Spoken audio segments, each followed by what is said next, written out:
lovely people. Thank you for watching my video. My name is Roel. I'm a health and nutrition coach and a diabetes practitioner. And I post these videos to inspire you to be as healthy as you can be. Today, I want to talk about one thing that you have to do every day to be successful when it comes to losing weight, reducing your blood glucose levels, and generally just being healthy.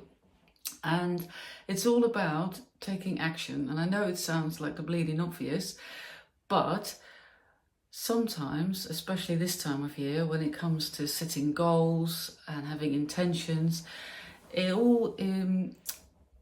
all about what we want to achieve, which of course is important. You do need to know what you want to achieve, otherwise it's difficult to be successful. If you don't know where you're going, then you're probably not going to get there.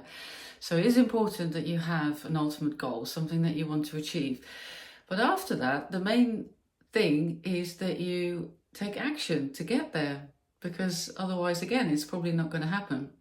And this is often where things go wrong, because people are too focused on the outcome and not enough on what they actually need to do. And obviously that's the hard bit as well. The easy bit is to think about what you want, but the hard bit is doing it. I think we all know that. So how can you do that? How are you more likely to take action? Well, there's quite a few things that you can do, but as per usual, I want to keep these videos fairly short, just sort of a little motivational video. And I do organise 1-hour webinars where I go much deeper into the how and the theory behind it. And I always leave details of my upcoming webinars under these videos. And if you subscribe to my newsletter, which you can do, actually I'll leave a link for that as well, then you'll get notified with sort of weekly emails. It's definitely not more than once a week, to let you know when these webinars happen, and they're on various topics. But today, and in all these sort of YouTube videos, I just want to keep it fairly short and snappy and just give you a little bit of a boost on how to be successful. So, action. How do we do that? Well, once you've realised what it is that you want to achieve, you need to work out what you need to do to get there. But that might be something big. It might be a big long-term goal that you have, and there might be a lot of action that you need to take, and that can be a little bit overwhelming.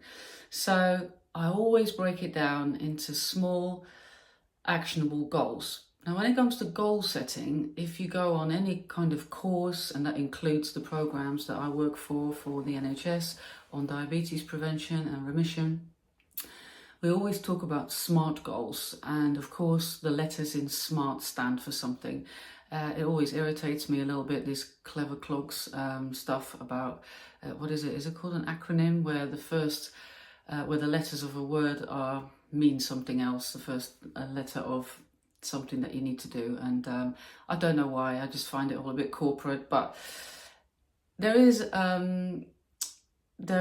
some sort of idea behind that is a valid idea. So when it comes to SMART goals, the S stands for being specific. So you need to be a little bit specific about what it is that you want to do. You need to make that measurable. How can you measure that thing that you're doing? How can you make it achievable? That's the A. Is it relevant to you? So what's in it for you? That's that question, like, what do I get out of it if I do this? Because that will make it more likely that you do it. And then the T stands for timely. So you put a time on when you're going to do a progress review and see how things are going. That's important. Now, I'm not against that. Like I said, there is some reasoning behind that. It does make sense, but I still think there's a risk with that, because you could say you want to lose weight, and you can say, I'm going to make a SMART goal around that. And if you said that you wanted to lose 2 pounds or say a kilo of weight this week, then technically that is a SMART goal, because you're being specific. You want to lose weight. It's measurable, it's a kilo, it's achievable, it's not unreasonable to lose a kilo in a week. It's relevant to you because you've worked out why you want to lose weight and you know why that is, it's within your values. And tea, you put a timer on it. You said 1 week. So tick, tick, tick, it all ticks all the boxes of a SMART goal. And then you can think, right, I'm done. I'm going to set my SMART goal, off we go. But you set yourself a results-based goal, and it's not an action. And that's what I think is important, is that you then translate that into action. And I would translate that into daily action. Now, I do this process for myself weekly, where I think about how was last week in terms of diet, physical activity, stress management, sleep. Where do I need to take some action, set myself a specific action, and then work out when I'm going to do that. Mostly it's something that I can do every day, and then I'll crack on with that. Well, if you say you're going to lose 1 kilo of weight this week, you haven't actually said what you need to do to lose that kilo of weight. And this is how it's probably likely that you're not going to take action, because you didn't set yourself an action, even though you set yourself a SMART goal. So ask yourself, to lose that kilo of weight, what do I need to do every day? Do I need to have an apple instead of a Kit Kat with my coffee? Do I need to go for a 10-minute walk after lunch? Do I need to go to bed earlier? All these things that you can do to help you to lose weight. Think of something or a few things that you can do that actually are going to get you there. And then set that as daily actions. So then you can tick it off. Yes, I've had an apple instead of a Kit Kat. Tick. I went for a walk after lunch. Tick. And that's how you then actually get to losing 1 kilo of weight. Not just writing down, I want to lose 1 kilo of weight in a week, and then sit back and do nothing. And you can apply this to every goal. So check with yourself that the goal that you set yourself is an action, not a result. And then translate that into daily action, write it down, tick it off. Who doesn't like to tick something off when they've done it?